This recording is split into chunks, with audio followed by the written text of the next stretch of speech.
Welcome back to school, almost. I'm Allison. And I'm Cheryl. And we are the authors of Classroom Couture, Management with Style. And today we want to give you guys just a quick idea of how to theme-base your classroom with table jobs. We think it's important to make sure that every student feels that sense of ownership. Theming your classroom is one way to do it. Another is making sure that everyone in a table group has a job to perform for the overall running of your classroom. And they know that they have a place to be, they belong here, they want to show up each day.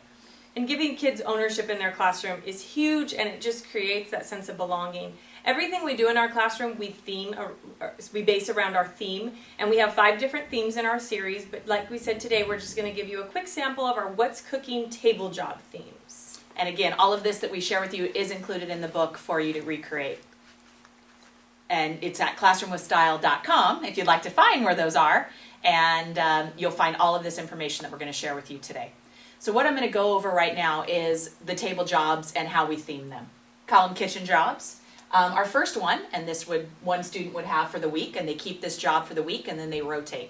The first one would be, this person is our table host, and they are going to sharpen pencils for any of their table mates, their kitchen mates, and you decide when that person's going to resharpen the pencil. We have a group that sits on that person's desk that are already sharpened. They exchange it with one, get another, and then it keeps that flow of no one having to get up to resharpen their pencil if needed for the day. Our second is our takeout person, and this is a job I absolutely love for management. From probably 3rd grade on through 6 and up, you can have them write their own. If it's kindergarten, 1st and 2nd, you probably want them to, you probably want to write in the missing assignments. This is if there's any student in that table that is absent that day. As the day progresses, they write down the assignment. We have a little slip of paper that they pick up, and they write down each assignment. As you go through math, they'll write the page number. They collect all of those assignments. So at the end of the day, when the parent requests homework, requests the missing work, it is that one of the students has already collected it for you. A huge time saver, and it's something that's really been effective in our classrooms that we've used. Another job, and this could be for multiple students depending on your classroom table sizes. You're going to want to put your tables depending on what your classroom is and what you feel comfortable with. This is your cleaning crew. And the cleaning crew is one who manages the organization of the table. They're going to keep the table rows straight. They're going to keep them clean. And you decide, it could be every day. They wipe them down with a baby wipe once a week if you're not doing that every single day. Your decision on what you want them to do, but they're in charge of keeping that clean. And again, you can assign this job to a couple of students. Remember, they keep the job for the entire week, and then they rotate it. So the jobs keep rotating around.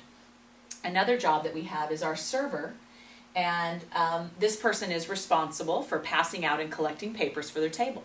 So when you have something you want to pass out quickly, I walk over to the server, they can pass them out to their table, and I'm not having to pass out for every single student. They also will collect papers to turn in, and then you only have one student walking over to the collection box. We have a box where we put our papers when we're done, and that person does that for their table. This is another big time saver, and the kids absolutely love when they are kind of that head person in their table.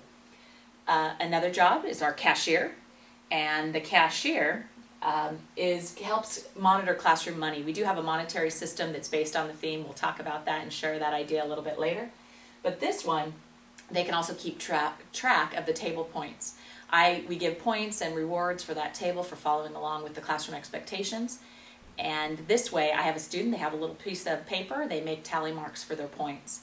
And I haven't had any problems with dishonesty. They know what I said and how many points. And it's a great way to keep it off me having to do it. I can say, hey, cashier, give your table a point. I really like the way they're sitting today or listening to this lesson. Another is the baker. This person will complete any table job if someone's absent. So if your server was absent that day, the baker fills in for any absent jobs, and a great way to keep that flow, making sure that you're not, oh, that person's absent, who's going to take this? And our dishwasher, another job that we have, and this is the person who's responsible for keeping the floor of their table clean. So you had someone taking charge of keeping them straight in the tops. This person's going to make sure the floor is clean. And again, you can assign this to more than one student based off your numbers of how many people you have at your table. And the last that I'm going to share with you is our cook, and they're going to straighten our classroom library. So each person, from how many tables you have, if it's 4 tables, you have 4 people going over to straighten your library each day.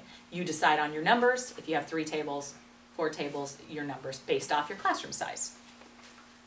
And how we do these is we put these on little cards, and our cards we laminate so they do last us throughout the year, but we've we provided you with the black lines for them. We mount them on construction paper as well, which makes it nice. And so then what we do, We Velcro them to the corner of the student's desk.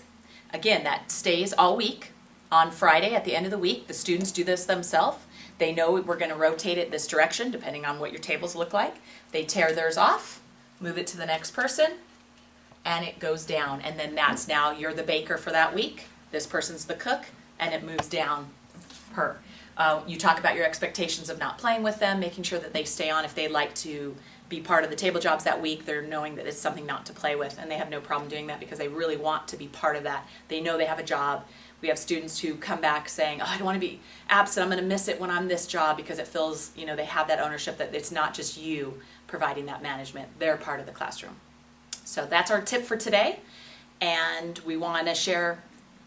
We have 5 other themes, again, so each theme, if we have Surf's Up, if you have your Wild Wild West, all the jobs are themed with that, and they're all included in the books. So again, visit classroomwithstyle.com to get more ideas. There's freebies on the website, pictures, great things to check out before school starts.